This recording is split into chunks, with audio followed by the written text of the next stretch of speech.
Hello and welcome to the Sunday Shit Show, episode 9. Got a lot coming up today. We've got special guest here, Mick Gracie Surfboards. He's been around for years and doing a lot. We'll be announcing some winners from the last few competitions. There will be the EH giveaway winner as well. We'll announce the next car art thing, as well as our favourite music choices and underdogs. And also joining us at the end here is Stu. Welcome back, mate. Good to be here, Gouge. Love it. All right, what do you got for us? Right, well, we've got some winners this week, haven't we? Winners are grinners. So, the winner for the SRH giveaway, it's a beauty of a giveaway too, by our good mates at SRH Clothing Australia, is at Shiny Habib. Now, at Shiny Habib, he commented heaps, and it pays to comment, you know, and tag your mates and do the right thing in the comp. Shiny Habib, he's taking it out in a big way. So Shiny Habib, you need to get in contact with us and let us know your size for a t-shirt and jumper. And you've got a prize pack coming your way. And we've also got the other giveaway, and I'll hand that over to Gelchie. Okay, the car art giveaway, the most recent one, the EJEH. The last 2 weeks was the finalists, the top 3. And the actual winner jumped ahead just on the last day. And it was really, really good. I'm so stoked with the entries and that. We got some sick cars. The winner won by 2 votes, with only 10 votes between the top 3. Like, that's so close. So thanks to everyone that voted. Thanks for the people that entered. So the winner is Ben Judd from Judd Speed Shop. Nice. Which, with his nice blue custom EH wagon, it's sick. Yeah, Ben. I'm looking forward to drawing it, and you'll have a framed artwork of your car down to you in the not too distant future. And with that, we said that one lucky voter of the winning car would win a signed print. So Beck's a Holden girl from Melbourne, and when I say that's at Beck's a Holden girl, she is a Holden girl. The stable of cars in her garage and her partner's is just epic. I could draw every single one of them. Wow, Beck, you might have to send us a video in. Yeah. So, thanks for voting, and you were the lucky person randomly drawn, and you're going to get a copy as well. So, Beauty, Beck. Yeah. we'll get your details and we'll get that off to you. So on that, the next car artwork that I'm announcing, which will be the same concept, it'll be people sending in their cars, then the top 3 will then go into a final scenario. I think that works really good. I want to do an LH LX Tirana. I've had a lot of people on my case for that. I don't care if it's a 2-door or a 4-door, but I want your toughest Tirana. I want something that's going to be Mario, good. if you're watching, mate, get that Tirana ready, buddy. So that's the next one.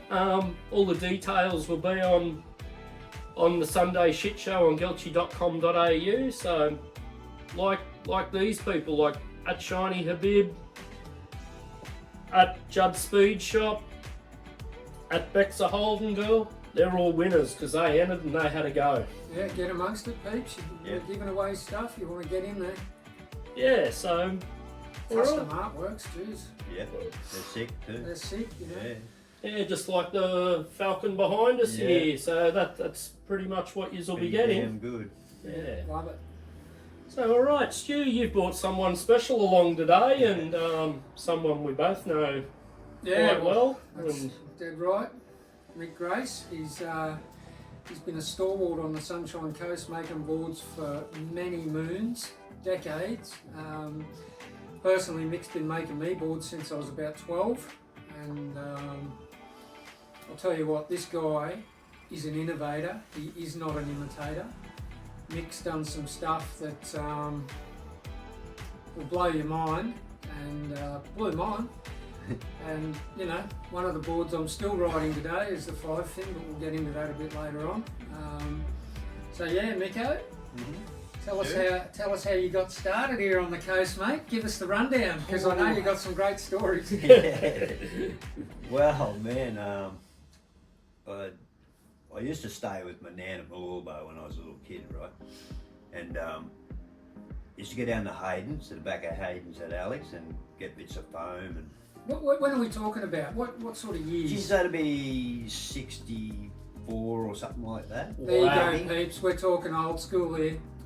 And I ended up sitting down on the wharf, and the boys had their trawlers there, so I'd pick one trawler and I'd just get this bit of foam and bit of a surf form and that, and just try and shape the same as their prawn trawler.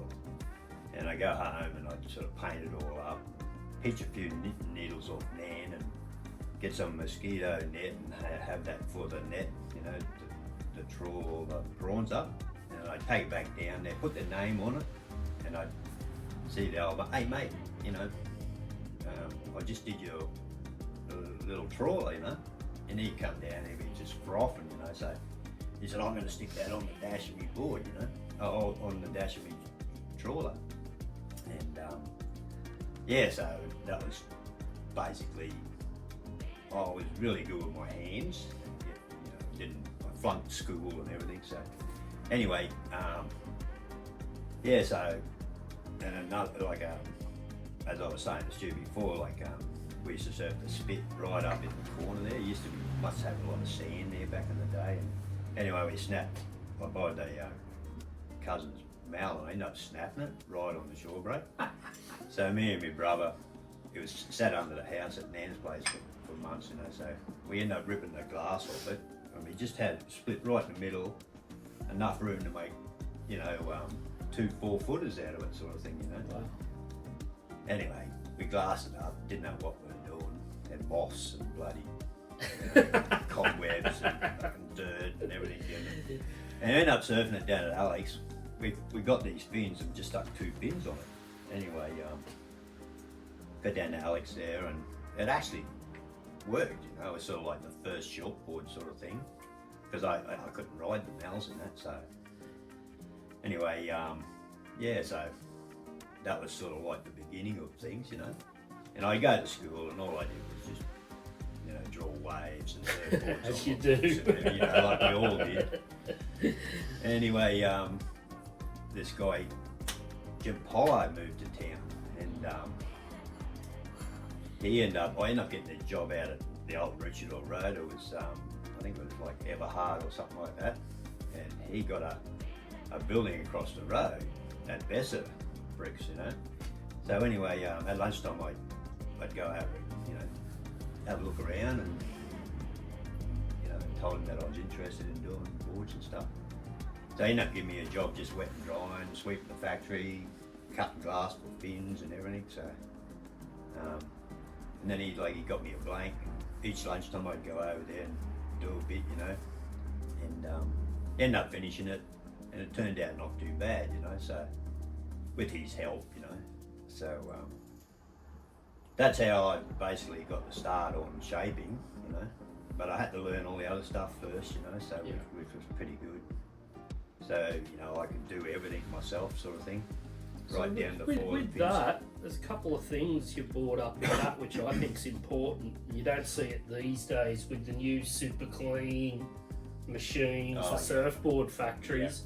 Yep. It was basically like an apprenticeship where Yep. I just know from what I've seen, you'd have the young kid would be the ding fixer, then Yeah. you might paint a few boards, Yeah. then you'll start sanding, glassing eventually, That's how it works. and it progresses that way. And Yeah, then like you said with Jim, the mentor, like the head shaper or the main person, would be the mentor passing the skills onto the next generation. Do you think we've lost that now?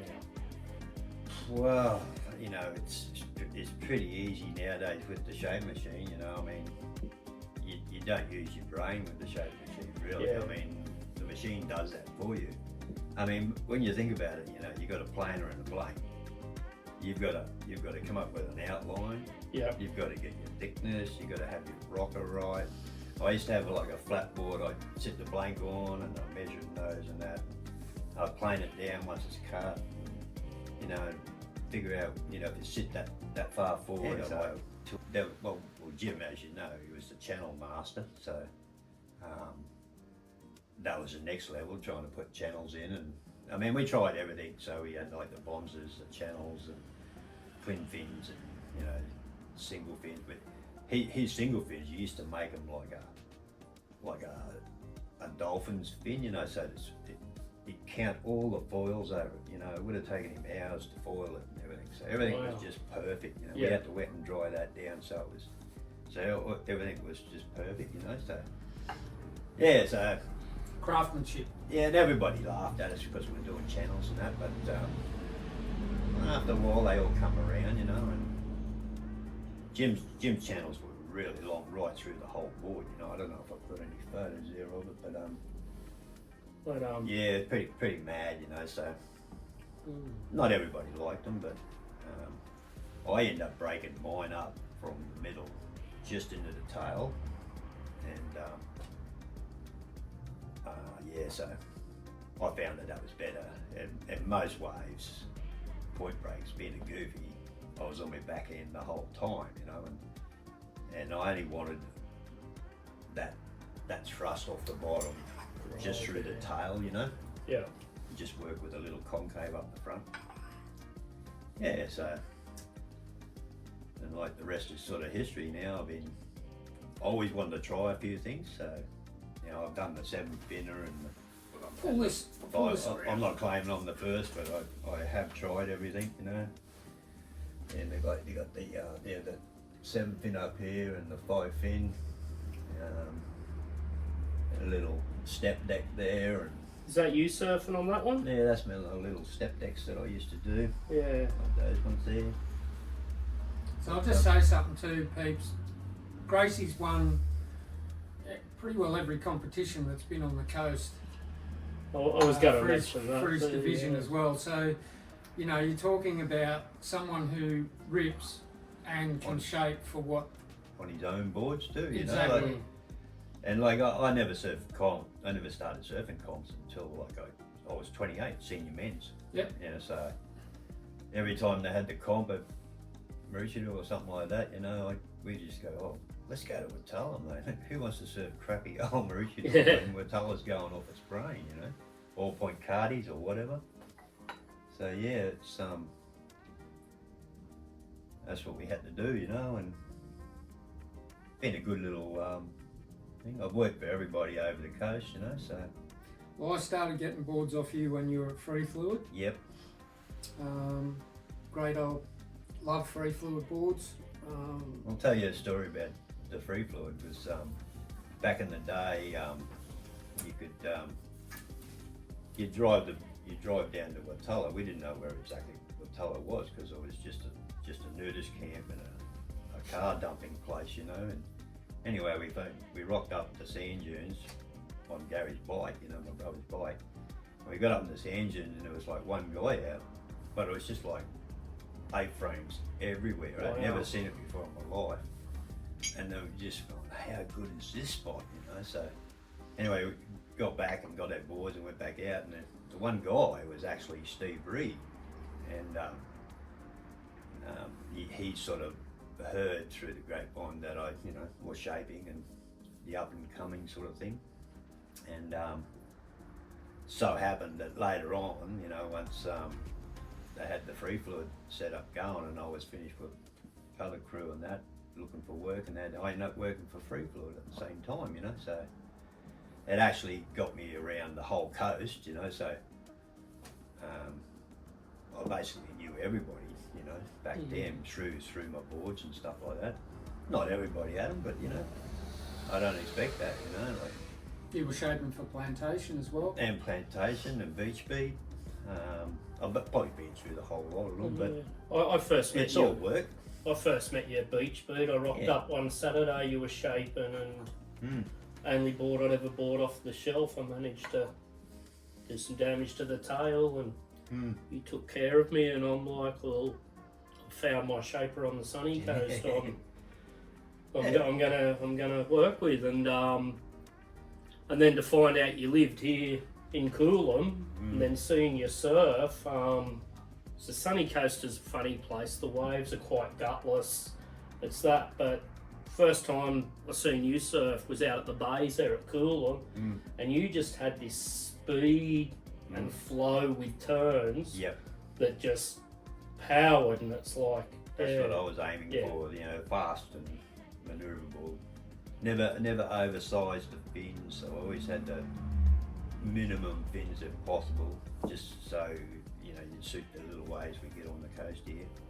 And the channels, and, you know, I actually brought the channels down through the tail, and you know, Stu, when I was at Free Floyd and that, I used to put these little flutes on the outside of the fins where most people had this big channel right on the outside of the fins, so super fast on a straight line, but when you went to turn, they were a little bit sticky. So I ended up putting a little flute running right along that rail, and as soon as I got on that, it just, the whole thing just came around with ease then, you know, so, and I shortened them up a bit, you know, I didn't go too far up, you know. And the other thing They go good. Yeah. with a lot of your boards on the Sunny Coast is the wider nose, a bit more foam in the nose, which I think is really friendly for. Well, it was funny, So like, you- everyone sort of paid me out because, you know, back there in the 90s and that, everyone was having this real speary sort of nose and that. And to me, you know, it wasn't sitting in the water properly. It's all right if you got like a cure or something, you're just going down the barrel, but up here, you sort of need that little bit of width up the front under your chest sort of thing, where, so when you hit your turn, your nose is out of the water all the time, and then it sits in the water really good. So, yeah, just you know, little simple things that can change it. You know? And So, look, talking about fins and channels and all this sort of stuff, you made a 7-fin board. That was out of a joke that someone said you'll never be able to do it, so I did it. And it was based on the old keel. You know, I used to watch Rooster up at Noosa there, and he'd be taken off at the pot and just the fastest board in the water. But he couldn't actually get it around quick enough, you know, it's just too much to turn around. So I was working for Pascal Hobber, and I said to Mick Hopper, and I said to all of them, I said, oh, why not make it 7-fin? Anyway, they all sort of laughed at me, and I said to Mick Hopper, and I showed him my design, you know, it was off the keel thing, so I just put 7 fins, having the bigger one at the back, and I think, is there one there of it? That's it there. Yeah, that's without the fins and stuff on it. Yeah. But anyway, Mick Hopper's gone, okay, let's do it. So we end up making it up, and he made little boxes for it, and I foiled all the fins and everything. So like the 7 fins, it started off with a 2-inch fin there, and then you'd have a 2.5-inch fin here, and then you'd have like a 3-inch fin here, and then you'd have like a 4.5-inch back fin. So it's actually coming like that. yeah, So, you know, the whole thing was just speed, mate, just absolute speed. I remember me and Brett Mitchell we surfed the pocket at Kawana one day, and it was just 6 foot plus, but it was right behind the rock in the corner there. And there was waves that you could make, you know, you had to go fast to get through that corner. And him and I were just having a ball on these boards. They just fastest things, you know, in the water. They went so good. And they turned. And they turned. So yeah. Lloyd Fresser, he's actually, he found one that was in terrible condition, and he's actually just finished doing it up, and it looks amazing. He's done a really good resto job on your old board. Yep. I'll have to get him along to I'd like to see that. show us. Yeah. Lloyd rode my boards, and his brother Gary, you know, so. And you know, they're good surfers. Yeah, good Lloyd and surfers. Gary, Yep. and yeah. So there's Lloyd put some pictures. I've actually seen it myself, and just blown away. Beautiful board, and you can see pictures of it on Facebook. He's put some up on Facebook just recently of it. So I actually tagged you on a couple of those. Yeah. And amazing bit of kit, I'll tell you. Like you got to see this thing to believe it, and you can see that it's performance. Like 7 fins of madness, I'm telling you. It's not a mainstream board. It's like, you know, it's basically something that I wanted to do, and I thought it all up, and to be able to do that and get it to work was a bit of a blowout, really. And you know, Lloyd was one of the guys who jumped on him straight away and just Loved it. blew him away how Yeah. fast they were, you know. So And then this one, I'll bring this back over again. There's lots of pictures of them here on this board, on this picture frame here. yeah, But we've got the 5-fin board now. You know, you can buy boards today with the 5-fin plug setup, but they're basically designed for a thrust or a quad. Yeah. These boards function with 5 fins, Mm. and I'm telling you, you've just built me one. And Well, these, see, it's a different measurement to fit all them fins in so they look right. Yeah. You know, most people from the centre, they have them up, say, 11 or even 11 and a half. I used to put mine up like 12 and a half, just so I can fit those extra fins in. yeah, And you can serve them with 5 fins in them. Whereas today's board, with those measurements being They don't so work. short, it's, a bit too funny. It's just not Yeah. quite working properly. I'll tell you, And then we went to the, that one, the high velocity fins there, Yeah. like, which is these fins here, and we've got a couple of people have commented. yep. My old mate Rob Standiford. Rest in peace, Rob. Yep. Rob says a new standard in excellence. Brock Myers, who I was just about to mention, Brock would ride these 5-fin boards, and I'm telling you, That's his board there, Brocky's, yeah. and Brock Ripped. absolutely rips, still does rip. Yeah. Seen him out at my office just go absolutely inside out. We have another legend, we've got a couple more legends on here. We've got Steve Borgie, sensitive, loose and fast, and an absolute Brett Mitchell there. edge. maybe? Brett Mitchell. I can't see, I need my glasses, I'm getting old. Top stoked to Too stoked to talk. He's got too there. stoked to talk. And Yeah. Brock's got him filth. So, you know, Classic. as I said, innovator, not an imitator. And And then we had like the step deck here. the step deck. That was just something that I wanted, a little grovel board, so it had the little semi-round nose, round tail, and just by dropping the rail, it went through the water faster, and but it had all the thickness. You know, Yeah, people yeah. used to say, "How come you catch all the waves?" And I said, "Well, look at my board, bro." You So know? yeah, you could go shorter and Yeah. still have the volume. Absolutely. Yeah. You know? And they go unreal. I Yeah. mean, geez. No, that's awesome. I think Yeah, we'll have to. just a few things that I'm a bit of a boring person because the stock standard's not in my, I don't know. Whenever we I'd get like an old HQ or something like that, and I'd have to lower it. Oh, and definitely. Put wider tyres on it. Definitely. I couldn't drive it around, and like. standard sucks. Yeah. I think, and the times we've been around to your shaping bay and hung out, you've got so many stories. We'll have to get you back again for some others. This is just like a introduction to your innovation. And I look at you as like Back to the Future. Like, Well, next time we get Mick in, I'll bring in the original, the prototype. I've actually got the first 5-fin that Mick ever shaped, the prototype at my place. Mhm.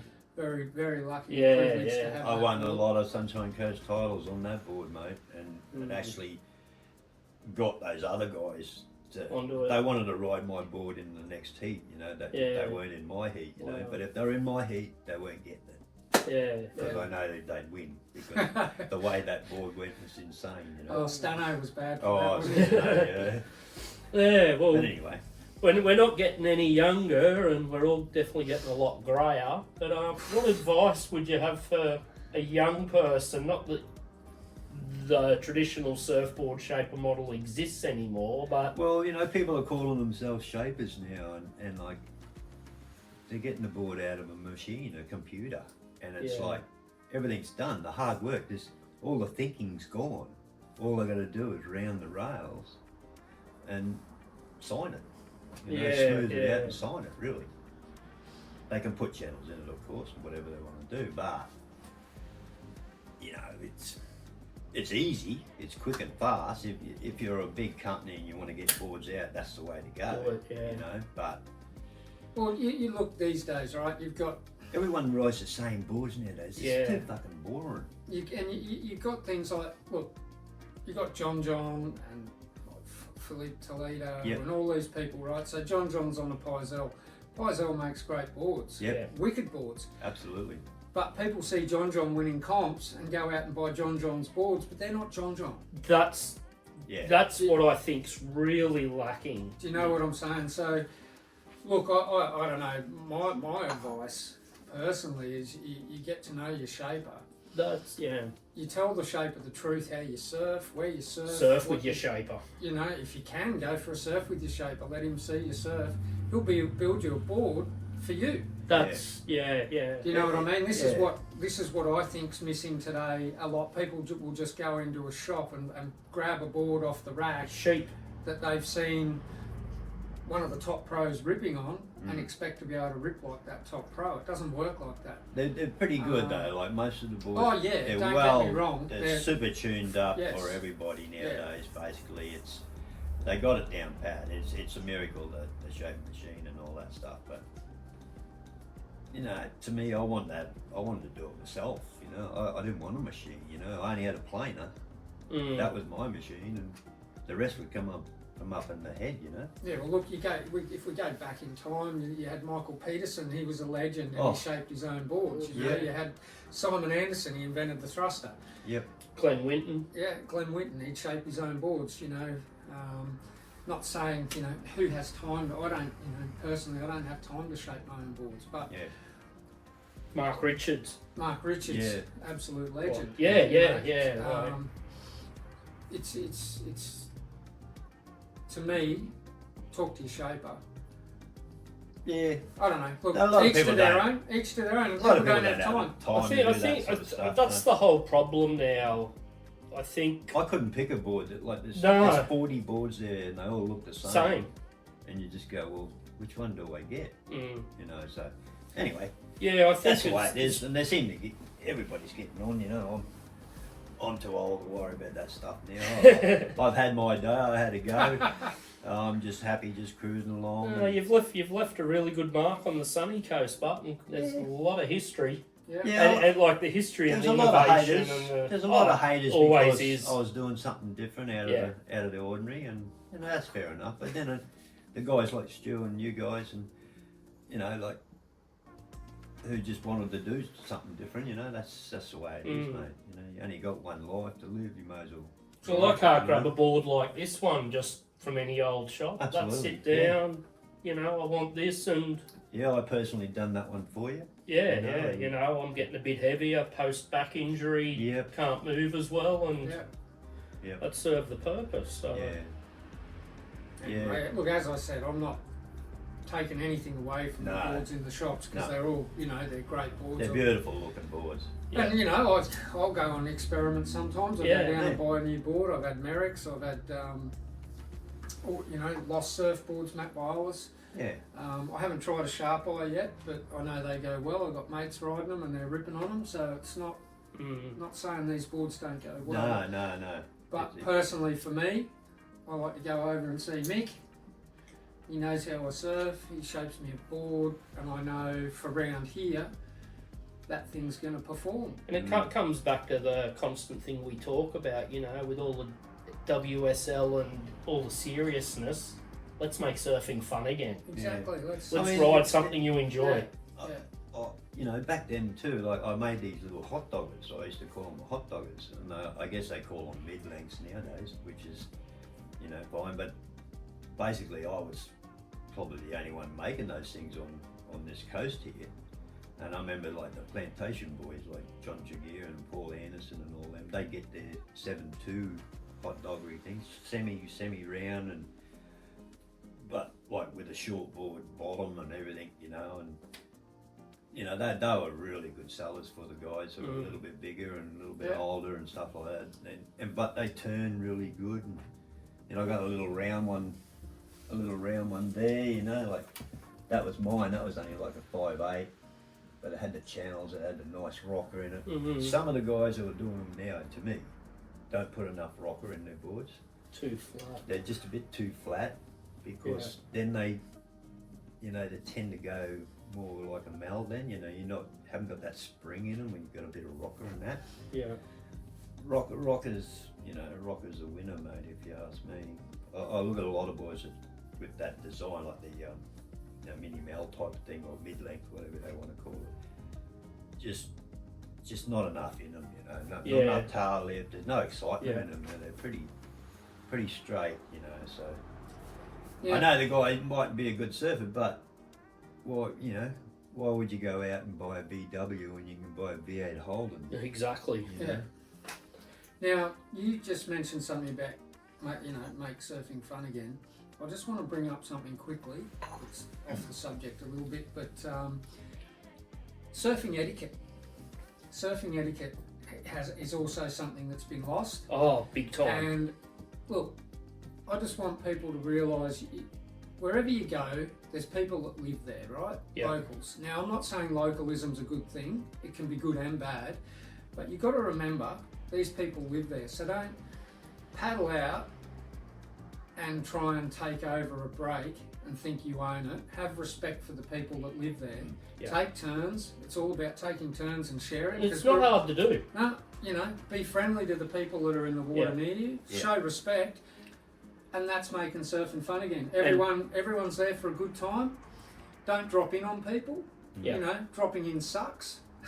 It's not fun. I don't care. If the person can't surf and you've seen them fall off a couple of waves, they still deserve the right to have a go. Yeah, absolutely, yep. I mean, if they've fallen off, by all means, take the wave. But just be respectful when you're in the water. Like places like Noosa and Snapper Rocks these days, you watch stuff on YouTube and I just shake my head. It's disgusting. And it's not what surfing's about. No, How do you call that fun? So folks, we're all frothers, and I get it, but respect and being friendly and having the right attitude in the water, and it makes it a lot safer. It makes it so much safer. So I'll finish there. Respect is everything, no matter what you do or where you go. Yeah. That's a big thing. Just as we're finishing up on the surfing, just want to mention there's a vintage surfboard exhibition coming up, I think 31st of August at Owen Surf Art, where he'll have some shapers, buy, swap, sell, quite a few different things. Hope to have more on that next episode, but just that'll be a ripper. Mark that day on your calendar. He's out the Indiana Road, just in the Coolum Industrial Estate, yeah. Yeah, Owen's a top player. Oh, he's awesome. He actually wants so to. Talented. He wants to catch up with you. And, yeah, he's so talented. Yeah, well, you should be at that. Yeah, I'll come down and have a look at that. Yeah, sure. Yeah. No, I enjoy going out, and he's the local art community. Yeah, he's done so much. Been around for yonks, mate. Bloody good bloke, old Owen. Yeah, we've had him on the show, and he's a champion. Really helping, like with the art exhibitions and that. Well, he puts back into the community. Oh, absolutely. So, well done, Owen. Hats off, mate. Yeah. So I'd like to actually thank the old boys at Thomas Surfboards at Noosa, and like those guys are just totally quality boards, mate. They're actually a sponsor for this event. They do the glassing like the old way, tape it all up, cut it all off, trim it up and polish the board, and they're just old school, mouse, mate. Yeah, really. And the guys who glass and sand, they're just like top notch, I reckon. That's good. When I was working for them boys, they really looked after me, and well, there you go. Quality, and that's the way we started off. That's Craftsmanship. how we used to do it. We used to have to tape it up and cut your laps and everything. I don't even think you do that nowadays anymore, but there's a lot more in it than what you think. So. And it's back to the thing Jim Banks spoke about, like a surfboard shaper should be charging 3 times the amount for a surfboard for the effort, the time and that goes into it. Piece of art. Especially if you use a planer. Oh, yeah, it is. It's like a lot of other creative things where the time and effort is just not recognised. So, okay, what's coming up next year? Well, I think it's music, isn't it? Yeah, we'll do music, yeah. Or fresh off the press. Which one do you? I reckon to go fresh off the press. Fresh off the press. Show us what you got Okay. for us. Shit show viewers, have we got something for you? Yeah, here we go. We have Here we go. finally dropped some official Shit Show merch. Now look at that. So we've got tees now available online with Get On The Good Shit, the Sunday Shit Show, and with the grumpy little turd on the front. Like, mate, that's an entertainer. So Yeah, that's so good. we've had people asking for it. Well, here it It's is. here, it's here, and get your hands on one of them. Very cool. Yeah, throw one of those on your skin. And then we've also dropped the coffee mugs. Classic. If you're on the Shit Show like Gracie, you actually get your own custom one. Very good. Which, just in saying that, if you'd like to be on the Shit Show or you think you've got something to bring to it, send us a message on Instagram at Gelchi and we'll see what we can organise. We'd love to have you on. So yeah, we've got the nice big 15-ounce mugs, and this little shit's a classic. Get on the good shit. And I don't know what's happened with me. I've really crossed to the dark side this year. Dark I've side done a sucks. couple of Ford number plates. I've got the Wild Violet XYGT HO, which, yeah, I'm pretty stoked with how that one come up. Yeah, that's sick. Oh man. And then in the same It's a family, beauty. the XT GT before the Ho. And these things had 230 horsepower back in the day, built to race. Yeah, so here's a nice black one with the red trimmings. Oh yeah. So all that's available on gelchi.com.au. If you watch the episode and you use the discount code SHITSHOW, you'll actually get a 20% discount on these items. Get on it. So yeah, get on the good shit. So that's including the t-shirts as well, is it? 20% off every episode, whatever we show. There you go. It's viewers. 20% discount till the next episode. So, Get on the good shit. I'll say it again. and then spend $75 or more, you get free postage. So Pretty good. buy There 2 you go. tees, no postage. There you go. Make it worthwhile. Excellent. Yeah, so coming up with music. Well, I normally love the music segment. It's Oh, I love it too. takes me back, and you never know what you're gonna get. It's a lucky dip. Yeah. So Mick, what have you got for us? Oh man, I like all the old school stuff, and some of the new stuff. I like some heavy metal.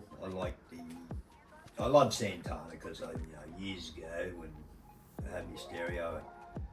Well, actually, back then I was in the record club from America. Oh, wow. Jim got me into the record club, and we were getting all these albums way 3 months before anyone else was getting them. And everyone used to love coming in my car. I had the Hell stereo, and just be, all this new music and that I play, and people go, "Who's this?" and stuff. I go, "Well, I get it from America or from overseas, and I get it first." So yeah, so I'd sort of put people onto that to go down the road and see if we can order it in or something. So, Yeah. but yeah, I like it all, mate.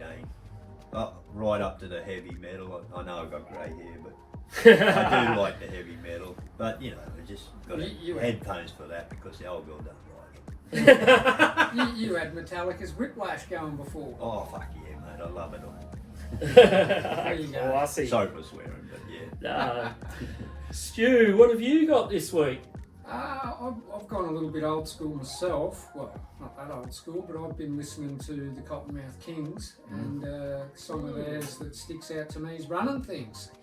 Interesting, done a bit of artwork for them over the years and that. Yeah, and I thought since we were doing the SRH giveaway today, that's appropriate. Mhm. So yeah, check out Running Things, great track by the Cottonmouth Kings, good band. If you haven't heard them, give them a listen. Yeah, okay. Beauties. Cool. Well, for me, with the Olympics and that going on, took me back to remembering Kathy Freeman, who broke the rules. Very controversial at the time. And everyone plays the death out of Land Down Under. Yeah. Well, I went looking. I found a guy, a First Nations person, young Miller from the Northern Territory. Yep. He does Land Down Under, but it's not what you expect. He's from Palmerston there. He believes in truth-telling, and with the urban landscape and that there, the violence and problems there, sticking together, losing friends to drugs and the system and that, his song, Land Down Under, paints a different picture and actually moving forward beyond that. And I was so glad I found it. I'd like to hear that one.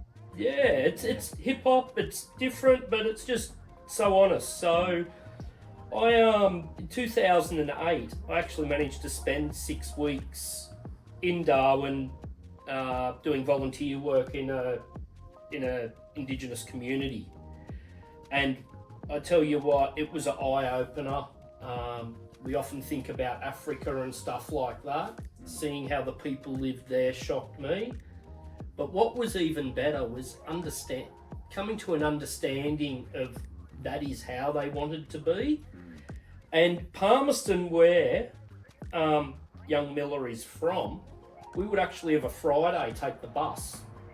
We'd fill the bus with all these young Indigenous kids from this community, and we'd take them to Palmerston, where there's a skate park and a water park. Yep. The first time we got there, the guy on the gate, a white guy, yelling, "These people are not coming in. They cannot. They're going to make everything dirty. They're going to leave rubbish." And I just went, this is 2008. Are you serious? And I am, and it broke my heart. And I stood up to this guy. I'm like, what's the difference between them and me? And it was a pretty intense argument. Anyway, we came to an arrangement where if we took responsibility for the rubbish and anything else, they could come. So every Friday while we were there, we managed to do it, but I honestly did not expect that. Not in this day and age. No, that the first thing, it really broke me, and there was so much that happened. It was a life-changing time. And then with that was the skate park next door, and because especially my eldest son skated, he was getting these Indigenous kids on skateboards and that for their first time and that, and it was just how it should be. Like, we've got to look at people for their heart and what they give. Everybody's a bit different, have different values and that, but it comes back to being in the water, respect. And I take my hat off to young Miller. I believe you're doing your mob proud. Keep doing it and really look after the younger crew coming through. Yeah, and people need to remember, it doesn't matter what colour your skin is, we all bleed the same colour, so wake up. That's it. Yeah. And, talking about this as well, supporting your mates. We've got life strife, and we're big believers in all of this sort of stuff, and it comes back to that. Support your mates, and everyone's a mate. And with that, we've got an announcement coming up in the near future with Grab Life by the Balls. That's a bit exciting, that one. We're going to be partnering with them Sure are. on several things. They have a thing called a big barbecue coming up.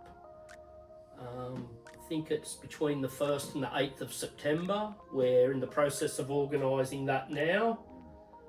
Stu and I just need to get together with the people from there, work it all out, and we want to be a part of their hubs. They're doing all over Australia of just getting 3 to 4 guys together once a week over a coffee or a hamburger, and just being mates, hanging out, and looking after each other. That's so important. Sounds good. Yeah, so we're going to be doing stuff with our line there, but we'll announce more about that. In the we've just got to finish the details with it, and I've just had a bit on this week, but hoping it's been hectic. But so right, well, let's we've got a bit of a our segment shout out to an underdog. So, Mick, Oh, An underdog. underdog. who are you going to pick for being an underdog? So someone you think that it's not getting recognised or could be doing. Well, they For should what be they getting a bit more notoriety. Someone flying under the radar. Not sure about that one. Anyone who's having a go, I reckon, sort of, at anything that you're interested in is give it a go and get a bit more support and sure. What about all the girls in the Olympics that are getting beaten up by blokes? Oh, They're the underdogs, aren't they? oh right. Yeah, Yeah, that's a controversial one, that one. yeah. Not much controversial about that. Shouldn't be allowed in a boxing ring if you've got. Yeah, anyway. Yeah. Leave that one for another day, I guess. Yeah, so what about you, Stu? Who's your... Yeah, I've got an underdog this week. My underdog is actually a shop, and that shop's the Coolum Boardroom in Coolum. I think they do a great thing for the local community. You know, they go up against the big dogs, and yeah, my shout out to Chris Kendall and his shop Coolum Boardroom, because he supports a lot of young kids in the neighbourhood, and you know, he's keen to put his hand up and help out. That's So- for sure. That's for sure. And he's no slouch in the water either. No, Oh, Chris, man, you Chris could- rips. You couldn't get away with him, mate, in a comp, I tell you. It He's- was like, what do you call it? Fleas. It was all over him. Just, I think he so, got away, but here he comes. so yeah, that's my underdog for the week, Chris Kendall's That's a good Boardroom. one. Yeah, Yeah. good on you, Chris. What about you, Gelchy? Give us a shout. Well, my underdog's sitting on the lounge next to us. Gracie. So I'm going Gracie.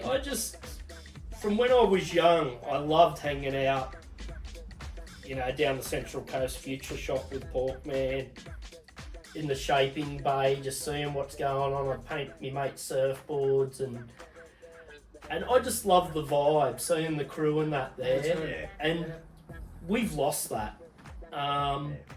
Gracie's old school, calls it how it is. He's just... He'll still make me pick up the broom, folks. I was a grommet, he'd tell me to, "Come on, Stewie, get the broom, start sweeping, I'm shaping." Yeah, just his innovation and dedication to surfing, especially locally here on the Sunshine Coast. Like, he's given so much,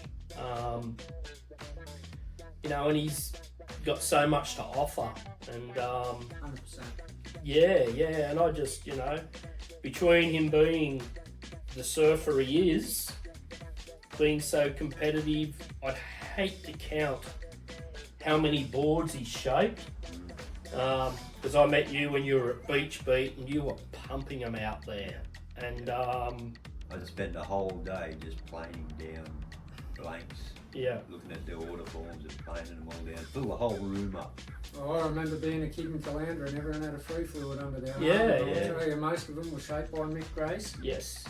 And some of the surfing I saw go down as a kid by crew around Caloundra on Mick Grace surfboards blew my mind, especially, you know, like Choco and Brock Robbie Myers Emblem, and Brock, Robbie Emblem, Gary yeah, O'Donnell. Gary O'Donnell, my So goodness. many of them. Yeah. It's just crazy. Stano, Rob Staniford. It actually you know, blew me away. when Bushy Mitchell on his knee boards. Oh, man.